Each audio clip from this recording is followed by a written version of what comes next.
All right, final video. I realized I need to leave you guys with a little inspiration and a little more explanation of why we took all that time today to learn how to do that. You're going to be drawing in this class children, women, men. We're going to learn to draw all different types of fabric. There's so much we're going to do together. But just to give you a sneak peek and to get you excited and to help you understand why that value scale and that core shadow concept was so important, let me show you just some legs, okay?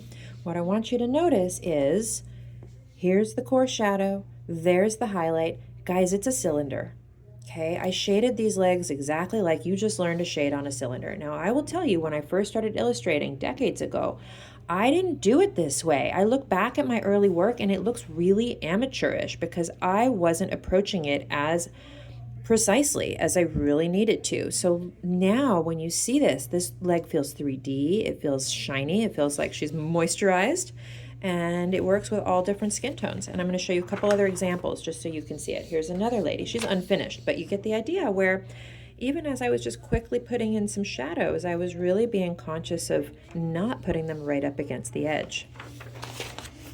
Here's a black and white one. We're going to do them in black and white first.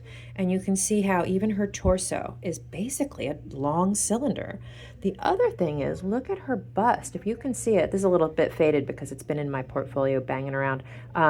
The bust is a cylinder, guys. Really, if we take those things we just learned and we apply them throughout the body, we've got spheres, we've got cylinders, sort of cone shapes down the legs, even her cheekbones and her forehead, the tip of her nose. These are all sort of spherical shapes. So what we learned today is going to come back to visit us over and over and over again throughout the course. There's that core shadow right there. There's that little bit of shading on the other side of the leg. Here it is too.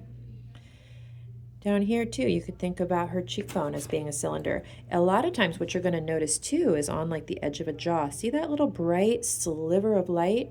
That is that reflected light where the shadow is not coming all the way to the edge. Here's a guy. We're going to draw guys. Same concept about where the shadows go. And here's another one in color of some ladies. So you can see on her leg that I was careful not to put the shadow all the way to the edge. I put it here. I put it in a little bit so that we get that illusion of a cylindrical leg shape. And you can see even here on her head how we're just sort of wrapping the shadows around her head. Like a bald head is going to be very similar to how we would shade a sphere. These are a little bit unfinished, but that just hopefully helps to communicate the idea that what we did today is super foundational. I hope that that gets you guys thinking. I hope it gets you excited. Don't get nervous. We're going to learn to do all of this stuff one step at a time together over the next 8 weeks.